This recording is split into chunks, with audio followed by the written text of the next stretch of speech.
It's debate night, but we're not in Milwaukee.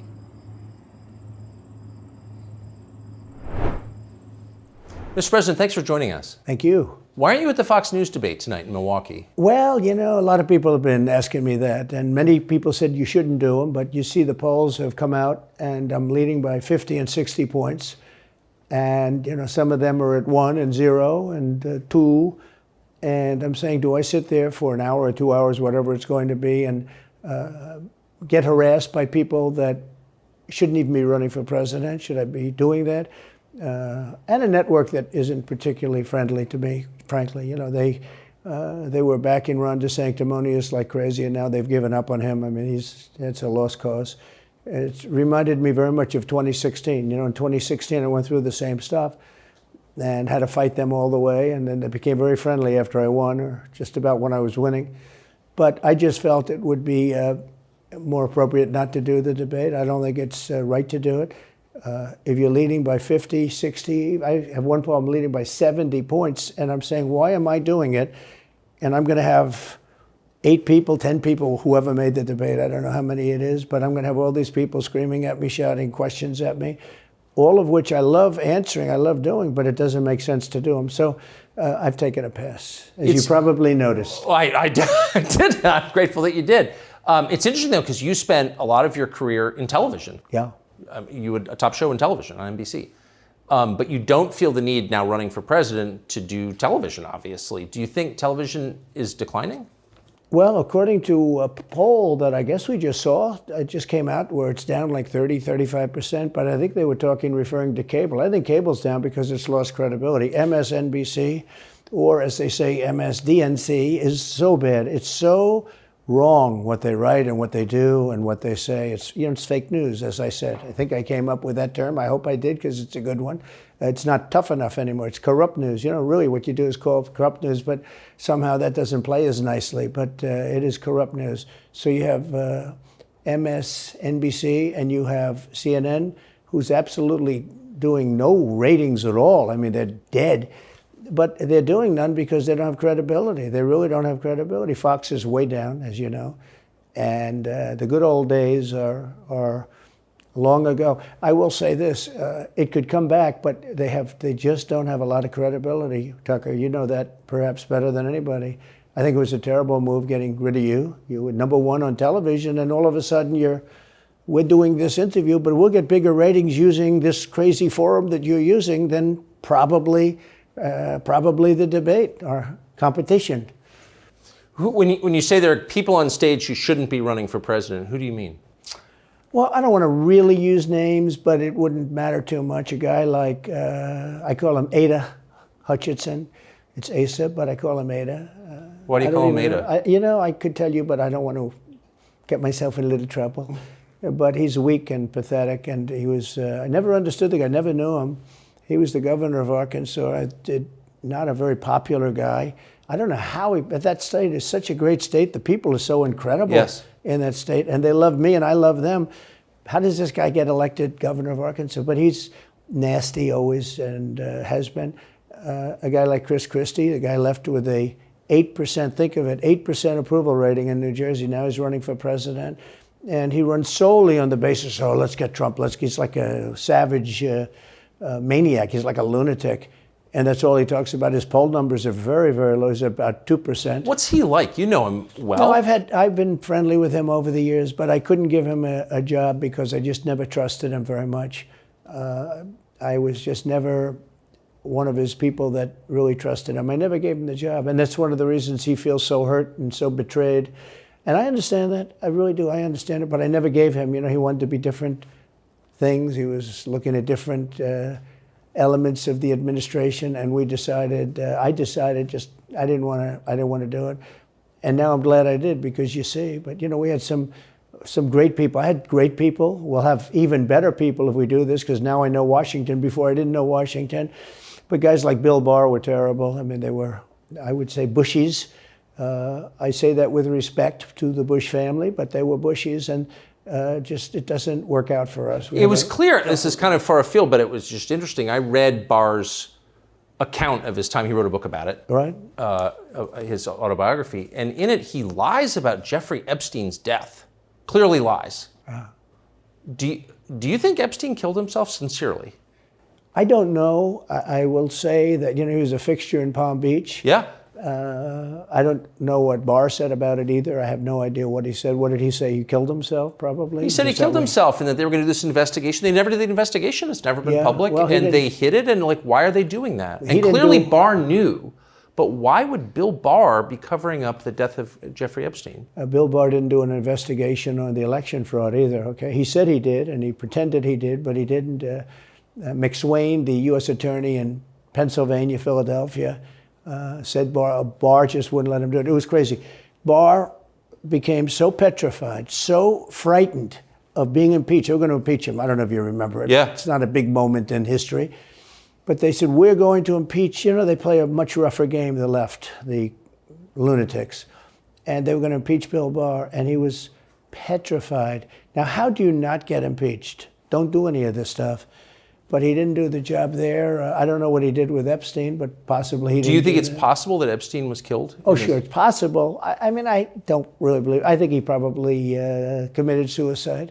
He had a life with, beautiful homes and beautiful everything, and he all of a sudden he's incarcerated and not doing very well. I would say that he did, but there are those people. There are many people. I think you're one of them, right? But a lot of people think that he was killed. He knew a lot on a lot of people. He was killed. You think so? I think the closer you look, I'm not a conspiracy person at all. I believe everything I hear. But yeah, the closer you look into it, I mean, the Attorney General of the United States, your Attorney General, clearly lied about the Epstein death. Yeah, and he was. Why? He was certainly. It wasn't well done. They had no cameras. They had no anything. Everybody was sleeping, and a case could be made. Look, I'm not going to get involved in it, but I can tell you, a case could be made either way. But it certainly wasn't the most well-run place. So the reason I'm asking you is I'm looking at the trajectory since 2015 when you got into politics, for real, and then won. It started with protests against you, massive protests, organized protests by the left, and then it moved to impeachment twice, right? And now indictment. I mean, the next stage is violence. Are you worried that they're going to try and kill you? Why wouldn't they try and kill you, honestly?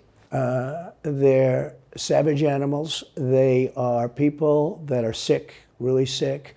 You have great people in the Democrat Party. You have great people that are Democrats. Most of the people in our country are fantastic, and I'm representing everybody. I'm not just Republicans or conservatives. Right. I represent everybody. I'm the president of everybody.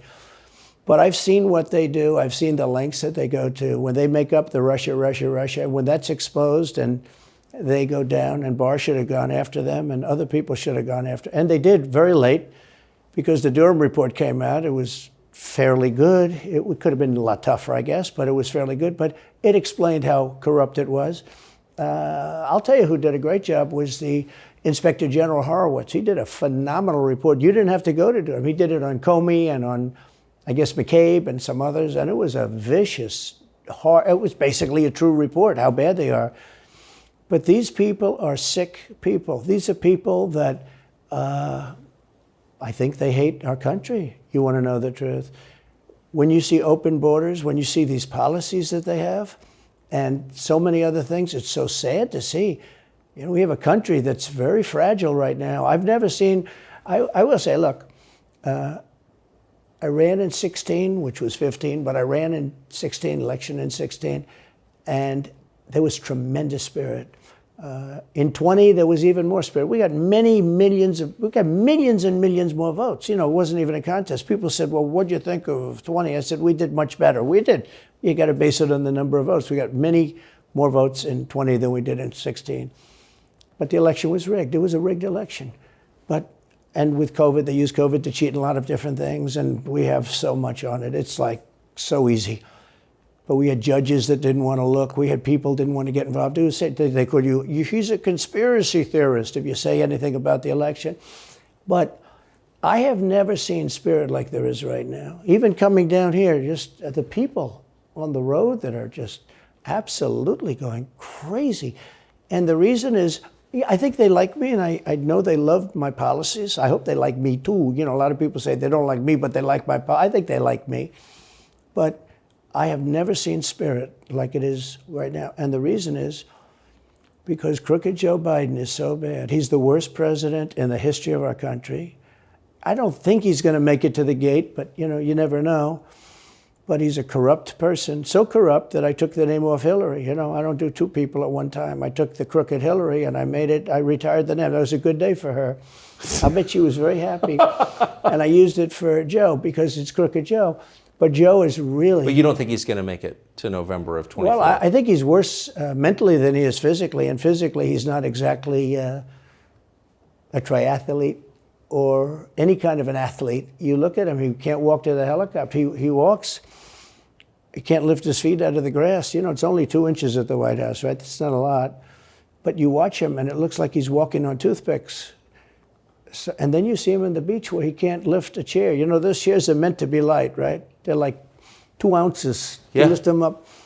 He can't lift the chair. He can't walk to the chair. And I don't know what they're doing with the beach. This beach is seeming to play a big role, but they love pictures of him on the beach. I think he looks terrible on the beach. He looks terrible on the beach. Skinny legs. Well, he can't walk through the sand. Sand is not that easy to walk through, but when he walks through it, he can't walk through the sand. And there's somebody in there that thinks he looks fabulous at the beach. I think he looks horrible at the beach. Plus, the beach doesn't represent what a president's supposed to be doing. You're supposed to be working. You're supposed to be getting us out of that horrible, horrible war that we're very much involved in with Russia and Ukraine. You could do that. You could do that very easily. I believe you could do that I don't believe he could do it because he's just incompetent. But that's a war that should end immediately, not because of one side or the other, because hundreds of thousands of people are being killed. Can you imagine you're in an apartment house and rockets are going into that building and blowing it up and knocking it down? And why should anybody, human beings, these are human, whether they're Russian or Ukrainian or whatever they are, it's got to be stopped. And it can be stopped very easily. It would have never started. If I were president, it would have never started. So back to Biden, I'm interested. So you think he's failing? He obviously is failing. I think it's clear to everybody.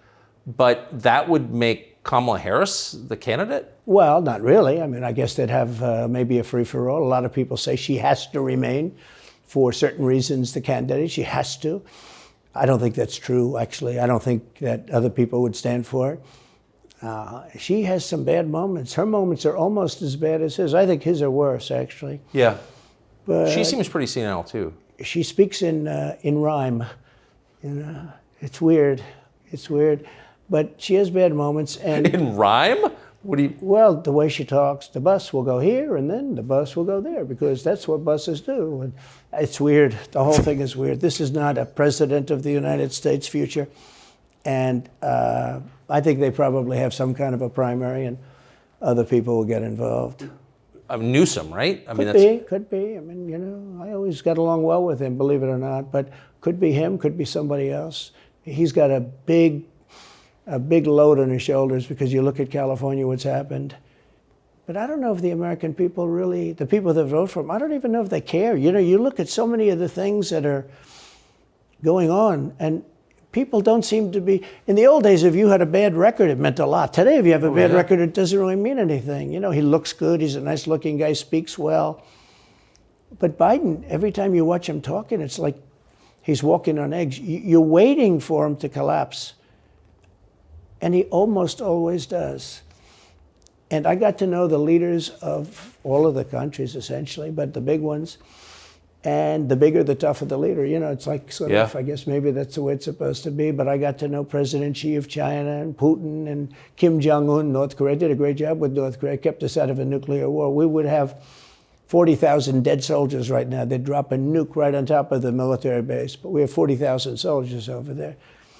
And I did great. I got along with him great. That's a positive. The press said, he said nice things about Kim Jong-un. I also said horrible things at the beginning. Horrible enough that he wanted to talk. And we talked and we met in Singapore. We met actually twice. And we had unbelievable meetings. I know him very well. We were in great shape with him. What do you think he and Xi and Putin think of Biden? I think they can't believe it. I think they probably say this is some kind of a system. They had great respect for our country. They respected me. They had great respect for our country when I was there. Every one of them. Look, if you go to North Korea, you take a look at what happened. You know, the Olympics was dead. South Korea spent billions on the Olympics. Nobody was going to go. They didn't want to get blown up. They called me and they said, we are going to let the Olympics proceed. This is North Korea. I said, you should go into the Olympics. Put your athletes in. It wasn't like, you know, they were big on athletes because, you know.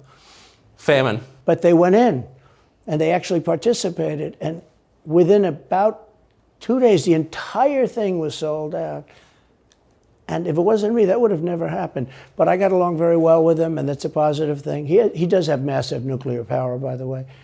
And if Hillary would have gotten in, or if the Obama thought process continued, it would have been a nuclear war, absolutely, with North Korea. He was expecting to go into a war, and it would have been a nuclear war. So do you think the rest of the world looks on at Biden and thinks someone else has got to be running the government? Well, somebody else has to be. I don't think he's capable of doing anything. Look, when I debated him, I said, how come, and this was in front of probably not a friend of yours, Chris Wallace. He was the moderator. Not a friend. I said, why is it he wants to be Mike, but he doesn't have the talent? It's one of those bitchy little man. He wanted to be his father, but he didn't have the talent of his father was great. He's a little fussy man. His father interviewed me in 60 Minutes. It was actually a 10. Can you believe it? No, I totally. His father had talent, at least. I may have been the only guy that he gave a good 60 Minutes to. He was rough. Really? His father was tough. He was great, though. He was great at what he did. But Chris Wallace was so upset. He was guarding this guy who wouldn't do a show, by the way. You know, he wouldn't do. I figured. I didn't mind Chris Wallace because Biden wouldn't do a show. And it was very obvious. You know, he kept asking him and asking, but he wouldn't do the show. So I figured he's got to like me. But he came from a different planet. But remember when I asked the question, why is it that the mayor of Moscow's wife is allowed to give you $3.5 million? Don't forget, that was brought up. Now it's brought up all the time. But that was brought up by me long before anyone ever heard of it. I said, the mayor of Moscow's wife giving you $3.5 million. What did you do to deserve $3.5 million? To Biden. And Chris Wallace said, this has nothing to do with the debate. I mean, he got in the way of the question. No, it was crazy. And I said, well, wait a minute. He got $3.5 million from the mayor of Moscow's wife. Now, people forget that, but if you go back and take a look, you will see. And Chris Wallace didn't want me to ask that question. I said, I think it's a very appropriate question. It turned out to be much more appropriate than people thought. Amazing. So do you have a preference in, assuming you're the Republican nominee and all goes as you plan it to go, do you have a preference in who you run against?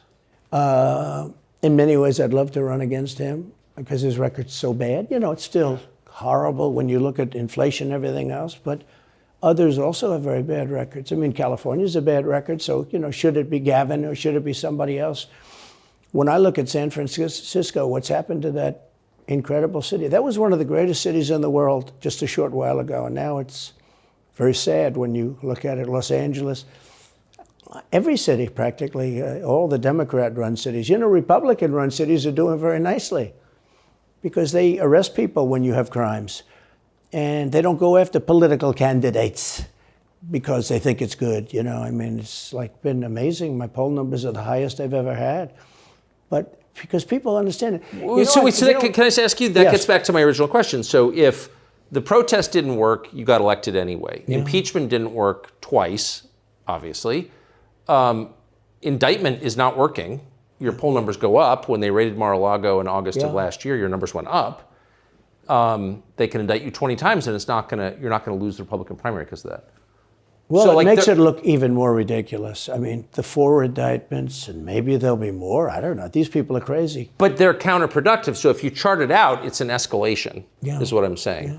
So what's next? After, try to put you in prison for the rest of your life. That's not working. So, don't they have to kill you now?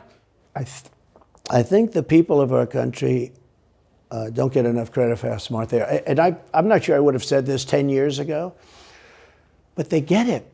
You know, they really get it. When somebody gets indicted, your poll numbers go down. When somebody gets indicted, you announce, ladies and gentlemen, I'll be leaving to spend time with my family and to fight for the rest of my life on this stuff. But you're out of politics. I got indicted 4 times. All trivia, nonsense, bullshit. It's all bullshit. it's horrible when you look and you look at what they're doing. The boxes hoax, I'm covered by the Presidential Records Act. I'm allowed to do exactly that. He's not covered, and he's got 25 times the number of boxes, and he's got them stored in Chinatown. He's got them stored in a flimsy garage underneath his Corvette at Penn. And by the way, at Penn, he gets millions of dollars. China pays this guy millions of dollars. See, I think he's the most corrupt president we've ever had. And he also has the distinction of being the most incompetent. And I believe both. I mean, he's both incompetent and corrupt. So and who I is running actually the government? believe he's compromised because China knows so much about him. They know where the money comes from. They know where it is, who paid it, and they probably paid it. Well, they do pay Penn, and he gets $1 million. I think he takes $999,000 because keeps it a little bit under $1 million, like by $1. But he, in many ways, is a Manchurian candidate. We have a Manchurian candidate. And he's afraid to tell Russia to get out of Cuba. He's afraid to tell China to get out of Cuba. He's afraid. China now is building, think of this, China is building military installations in Cuba. The Cuban population of Miami is not too happy because they're never going to be able to go back. And you don't even hear about it. And the worst culprit is the press, the media, because normally, when I first heard that China's building installations in Cuba, and installations means military installations, okay, they said just some communication. They did that on the islands with Japan. They took the island, they started this massive construction, and they told everybody, including the Japanese have to be very careful, they told everybody that this is a housing development. They're going to build a housing development. And I said, how come the runway is 20,000 feet long?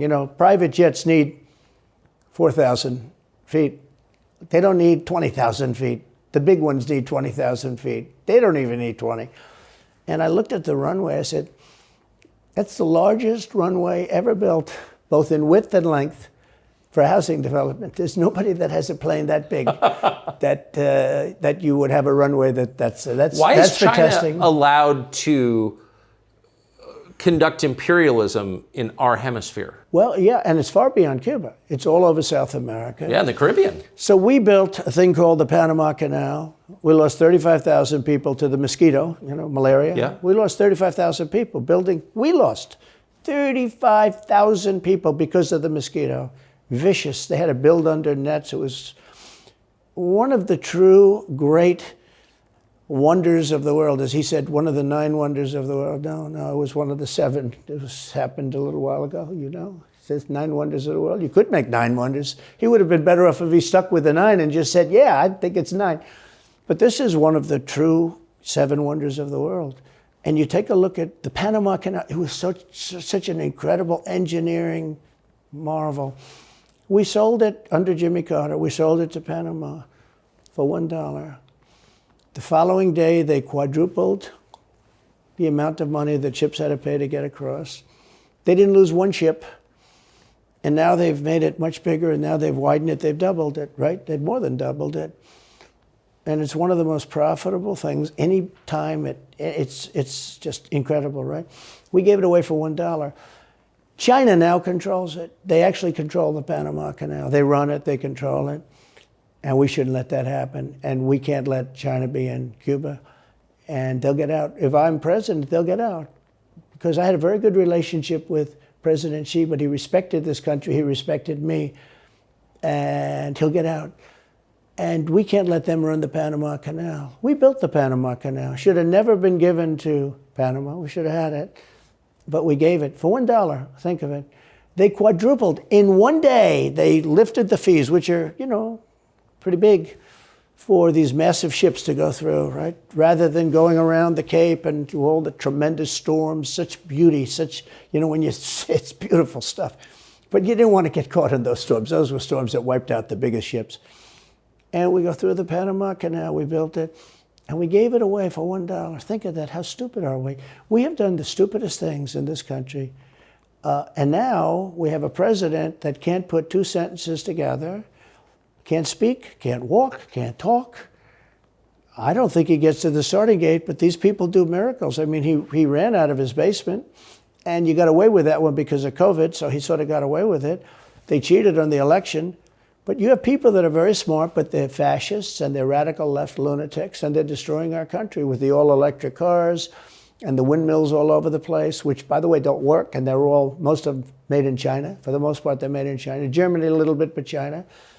But you look at what's happening to our country, even no voter ID. I mean, why don't they want voter ID? There's only one reason they don't want voter ID, because they want to cheat. I mean, who doesn't want, the Democrat convention, the last one, they had voter ID that was this big. It looked like a prison card, this big on their chest. You walked in, they had your picture, your this, your fingerprint. They had everything. The most incredible voter ID I've ever seen. That was to get into the Democrat National Convention. But to get in to vote, if you buy groceries, if you buy practically anything now, you have ID on a card, credit cards or otherwise. But don't you think it's racist to have to show your ID? Well, they probably say that. They use anything not to show ID, because voter ID is pretty simple. And we could go back, and we should go back to all paper ballots, voter ID, same-day voting. France did it. France had mail-in ballots, and it was terrible. Anytime you have mail-in ballots, you're going to have massive cheating on your elections. Anytime, but not just the presidential election. Anytime you have... Isn't that the whole point of them? Yeah. So you can cheat? Oh, yeah, sure. It's their whole point. That's their whole point. They want to cheat, yeah. They have to cheat because their policies are so bad that if they didn't cheat, they couldn't get elected. Who wants open borders? Who wants high taxes? Who wants high interest rates? Who wants to not be able to use a gas stove or have to drive an electric car, which, you have a 4-hour drive, but the car only goes an hour and a half, so you have to charge it. The happiest moment for somebody in an electric car is the first 10 minutes. In other words, you get it charged, and now for 10 minutes. The unhappiest part is the next hour, because you're petrified that you're not going to be found another charger. People, I'm saying, I'm not knocking electric cars, they're fine. They're fine. But if people want to buy a gasoline car or a hybrid, hybrids are pretty good, actually, but they should be allowed to buy. They don't want to do any of this. So right now, California's in a big brownout because their grid is a disaster. The grid all over the country is sort of a disaster, but the grid in California. And yet, they want to have in a very short period of time millions and millions of cars going off that grid, essentially. It doesn't work. So plug your car into a grid that's failing. You should be able to buy an electric car. Electric cars could be fine if you drive short distances and you want to have, whatever, and you have plug-ins everywhere you go. They could be fine. But you got to have gasoline cars. You got to have everything. Let people buy everything. Now the new thing is your heating systems in the house. They don't want you to have a modern-day heating system. They want you to use a heating system that will cost you at least $10,000 to buy and won't work very well. None of the stuff works as well. One of the things I did with EPA is you have states, many states, most of the states have so much water. It comes out of heaven, right? The water pours down and you have it. It's there. It's got to go wherever it goes, into the oceans, whatever. It's not like a big problem. Now, in some states, they have a problem. You have some desert areas and all, and for that, it's okay. But they have sinks where no water comes out. You turn it on, no water comes out. No water comes out of the shower. No water is allowed to go into the washing machine for your dishes or for your clothing or what. And I avoided all of that. Wait, they have sinks where no water comes out? Sure, you have restrictors. When I say no water, very little water. You want to wash your hands, right? Yeah. And you've seen this. And you turn on the sink and it's very little. Or you want to wash your beautiful hair, right? And you're standing under a shower. Then the suds never go. If the water comes out very slowly. I'm sure you've seen this. It usually takes place in new hotels and new homes. Yeah, you take a drill and take the they have limiter out. Well, you can, but now they make it so you can't do that so easily. They have a restrictor. It's called a restrictor, and it restricts the water from coming out. So I ended all of that, and you have to see these. They let the water come out. You know what people do? They wash their hands like 5 times longer, or in the washing machine, they'll press for their, let's say the dishwasher, they'll press it, then they'll press it about 7 or 8 times. Yeah. They'll end up using more water, and it still won't be very good. I met with the head of Whirlpool. They were practically going out of business during my administration, and they said to me, from Ohio, incredible, great state, I love Ohio, and they were really doing badly because people were dumping washing machines all over, mostly from South Korea, but also from China. And he was explaining it's just a terrible situation. I said, let me ask you, how's the quality? He says, we're better, but they are good enough quality. But, of course he's going to say that, but, they are better. He said, but they don't allow us. They're dumping these machines. They're cutting us in half. They're killing us. And on top of it, the government won't let us use water in our machines. I mean, he shows me like a quarter of a bottle of water. That's supposed to be washing clothing. And I freed it all up, and I put tariffs on these countries that were selling and the machines coming into the country. And that company went from all the washing machine companies, they make washing machines, they make dryers, they make all of the different machines that do this kind of work, including dishwashers. And they went from a disaster area to being just thriving. But can I ask, they love me in that part of Ohio. Well, I bet they do, but why should EPA, no one at EPA was elected by anybody, yeah. Why do they have the power to decide how much water your washing machine uses? Shouldn't Congress in a democracy get to vote on that? Yeah, you could say that. They do things that are not very... So how do you, that's my question, how do you, if you get elected again, go back to Washington, how do you keep the agencies under control? How do you keep FBI and CIA specifically under control? The way you do it, like I fired Comey, that was a big deal. A lot of people said, and I fired him very early. Somebody said, oh, I wish you would have fired him. There was a real question about firing him anyway. You understand, because when they have a 10-year term, there is a question. I fired Comey. That was a great thing. If I didn't fire Comey, maybe I wouldn't be talking to you, or I'd be talking to you about real estate or something else other than politics, right?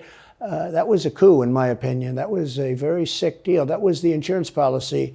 You remember the insurance policy? Oh, she's going to win, darling. She's going to win. But just in case she doesn't, we have an insurance policy. An insurance policy was what they were doing. And we caught them with that. That was a very important tweet or whatever it was, text. It was a big deal. That was a big deal. The insurance policy. She's going to win 100 million to 1. That's not good odds. At least they gave me one, right? 100 million to 1. But just in case she doesn't win, we have an insurance policy. And everybody said, that's strange. That's strange. But we caught all that because I fired Comey. Because when I fired Comey, it was like throwing a rock into a hornet's nest, into a nest of bees, and the place went crazy. So when you were president, are you confident that you knew everything, say, CIA was doing around the world? No, I'm not. It's a very interesting group of people. I had very good relationships, I thought, but I was a little surprised when I got out that, things go on. Look, it's... What were you surprised by? I was surprised. I think it's some of the people. I was surprised that there was... I had a group of people. Look, we killed many, using the CIA, I have to say this, very bad actors. We were very good at it. You look at Soleimani, you look at al-Baghdadi, bigger than Osama bin Laden. I mean, Osama bin Laden, but al-Baghdadi did ISIS, and he was rebuilding ISIS very strongly. And that was the CIA that did that? That was really us that did that. Yeah. That was really us that did that. And Soleimani was us that did that, not so much CIA. But we did some very good work with the CIA. But I started, when I looked at the 51 intelligence agents saying that was the laptop from hell was Russia disinformation, when I took a look at that, I said, that's a horrible thing. They knew it wasn't. They knew it was not. And by the way, you're talking about cheating on the election?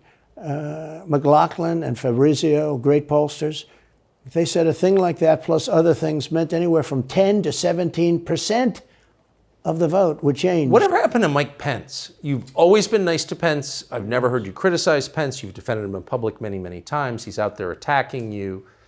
What is that? So Mike wants to run for president. You got to understand, in my opinion, Mike Pence had the absolute right to send the votes back to the legislatures. The Democrats and everybody said, you don't have the right. In other words, what I said, is he a human conveyor belt? You mean if he finds fraud in Pennsylvania, in Georgia, in any of these states, Arizona, he has to send them to Mitch McConnell, right? That's right, sir. Well, if he finds fraud, he has to? Yes, sir. I said, so he's a conveyor belt. Boom, put him in. I said, I don't agree with that. And we had some lawyers, not all, we had some lawyers that said, no, you do have the right to send them back to the legislatures to be rechecked. Because if you looked at what went on in Wisconsin, who, by the way, now agree with me, Wisconsin has been virtually, other than the fact they're not allowed to do anything statutorily. But Wisconsin has been, I mean, what they found is incredible. I mean, we won Wisconsin. But Mike Pence had the right, in my opinion, to send him back. Do you ever talk to him now? No, I haven't spoken to him in a long time. I was very disappointed in him. I didn't want to do what Thomas Jefferson did. Thomas Jefferson, it was Georgia. And it was, hear ye, hear ye, the great state of Georgia is not capable or allowed to tabulate their votes. And Thomas Jefferson, who was the vice president, said, is Georgia sure that they cannot tabulate their votes? Georgia is sure. He didn't send him back and have him redo it. He said, we will keep the votes of the great state of Georgia for Thomas Jefferson and his president. I didn't ask him for that. Could have done that too, but I didn't. I thought that would be turmoil. I asked him to send him back to his legislature, to the legislatures, you know, in Wisconsin, let's say. But why didn't he? I mean, you'd worked together for 4 years. You're the president. He's VP. You say you're aligned on everything. I think he got very bad advice. I really do. Now, let me tell you what happened. I sat there with a few people. I think his lawyer was in the room too. His lawyer was very much against it. There were other lawyers that felt you could do it. It was one of those things. I think you could have done it. I think you can always do something if you see fraud or if you see problems. But it's very interesting. So after the election was over, the rhinos got together with the Democrats and they redid the election, so you couldn't do it anymore. So then I called the people. I said, so in other words, you're saying I was right. You could do it. Yes, you could do it. In other words, they took the Voting Act and they redid it so the vice president no longer has the power to do what I said he could do. So when that happened, I said, wow. And you know, you'd look some of these Democrats in the eye and they'd say, he has absolutely no right to do it. And immediately after the election, they met rhinos, could name them all, and Democrats, and they approved legislation that takes away the right of the vice president to do it. So I said, so you're saying I was right. The vice president did have the right to do it, and they said, yes, he did. So if you're saying they stole it from you last time, why wouldn't they do the same this time? Oh, well, they'll try. They're going to be trying, yeah. And not only me, you know. Look, DeSantis is out. I think he's gone. So he was at a level. People have figured him out. He's gone. But if somebody else got in, other than me, they'll go at him just as viciously as they did me. These people are sick. They will go after them. And a lot of people say they won't be able to hold up. I do get credit for holding up quite well, I must tell you. I think it's... How do you do that? How do you get indicted, you know, every week and stay cheerful? I think it's a lot easier because I'm so high in the polls, because it means the people get it. The people see it's a fraud. The people see it. Like this horrible district attorney from just a little while ago, from essentially Atlanta, that's Fulton County. She said, basically, I don't have any right to challenge an election. Well, what about Stacey Abrams? What about Hillary Clinton? What about all of these Democrats that are still challenging my election? The same people that are saying he's challenging an election challenged my election. And they did it with slates. They did it with all sorts of things. They were very bad about it. But basically, they're suing me and they're saying you don't have any right to challenge it. If you challenge an election, we're going to indict you and put you in jail. So what they're doing is they've weaponized, and don't kid yourself, the DOJ and Biden and the whole group, they're watching all of this stuff. They love the local stuff. You know, the DA in Manhattan. Not only that, they put one of the DOJ top people into the Manhattan DA's office to run things. They don't even have a case against me. It's not even a case. Everyone says, even the Democrats say, you can't bring these cases. You have no case. The Attorney General or the District Attorney, Fannie Willis, in Atlanta, she's getting killed. Basically, she's saying Trump doesn't have the right to criticize an election. But you've been around long enough now. You've seen many elections criticized. I mean, Hillary Clinton goes crazy. Every time she talks, she says, he's not the president. Jimmy Carter said, he's not the president.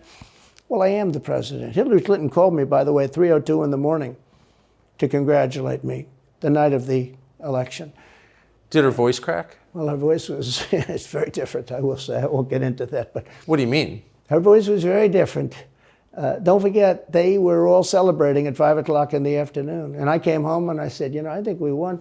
I felt we won because the rallies are so big. We'd go to Wisconsin and we'd go to Georgia. We'd go to different states. In Michigan, we'd have rallies. In Pennsylvania, we had 58,000 people in Butler. And I said, how are we losing this? How do you have a rally where you have from 50 to 100,000 people, many of them? I did 7 a day for a couple of days. That's a lot. That's a lot. These are big rallies too. And I didn't hold back. I didn't say, let's make them let's do abbreviations, right? But they challenged the stuff. Yeah. Hillary called me up and conceded. Now the word is that Obama said you have to do that. But she called up and totally conceded. But now, every time you see her on television, she's saying she's challenging the election. Do you think? So that would mean that she should be indicted, but that would mean also that Stacey Abrams in Georgia should be indicted because she still thinks she won the election for governor. She still thinks that. She's never recanted. And do you think Stacey Abrams will be indicted for that? No, of course not. She won't be. The Democrats don't get indicted for things like that. They don't get impeached. No, it's a different thing. With that being said, yes, I had great support when they did impeachment hoax #1 and impeachment hoax '2. Jim Jordan, the House was fantastic. And actually the Senate was very good for me, other than, Mitch McConnell. I think it's too bad I endorsed him. He was begging, he was going to lose that race, and I endorsed him, and he ended up winning the race because of my endorsement. He was down, he was going to lose to Amy McGrath. She was $90 million in cash, all set to go. She was leading by 3, he was going down. I did him a favor, and then 3-4 months later, he really wanted to impeach me. He's a bad guy. But if you look at what's going on politically, it's so interesting. The level of loyalty is different in politics than it is in normal life, I will say. With that being said, I've had great loyalty also. But the House was fantastic. The Senate was very good. They overrode Mitch McConnell. Mitch McConnell, in my opinion, was trying to get senators to impeach me, especially for the second one.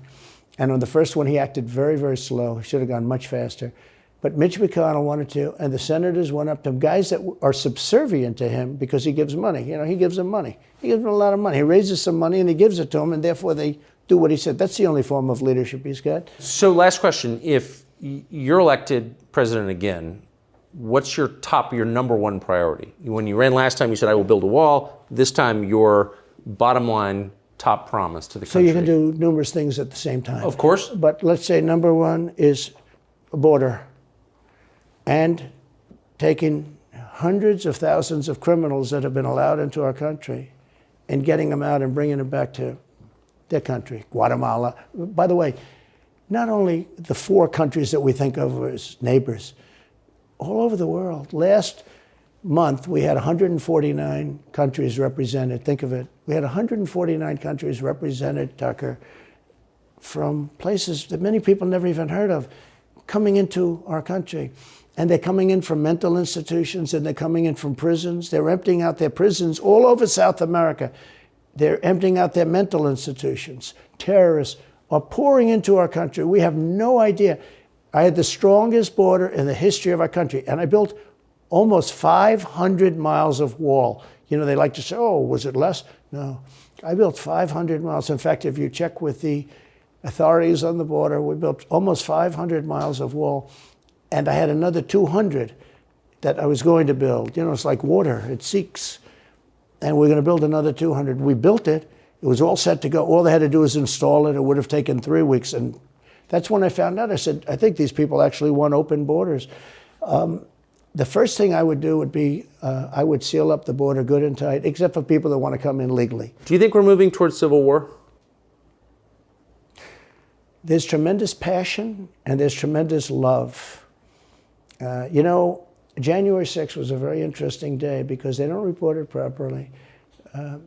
I believe it was the largest crowd I've ever spoken before. And some of the crowds I've spoken before. And like July 4th on the Mall. I think they had 1 million people there. But I think that the biggest crowd I've ever spoken before was on January 6th, and people that were in that crowd, a very, very small group of people, and we said patriotically and peacefully and patriotically, right? Nobody ever says that. Go peacefully and patriotically. But people that were in that crowd that day, very small group of people, went down there, and then there are a lot of scenarios that we can talk about. But people in that crowd said it was the most beautiful day they've ever experienced. There was love in that crowd. There was love and unity. I have never seen such spirit and such passion and such love. And I've also never seen simultaneously and from the same people such hatred of what they've done to our country. So do you think it's possible that there's open conflict? We seem to be moving towards something. I don't know, because I don't know what it, I can say this. There's a level of passion that I've never seen. There's a level of hatred that I've never seen, and that's probably a bad combination. Donald Trump, thank you. Thank you very much. Very much. Thank you. That is a bad combination, by the way. Bad combination. Thank you.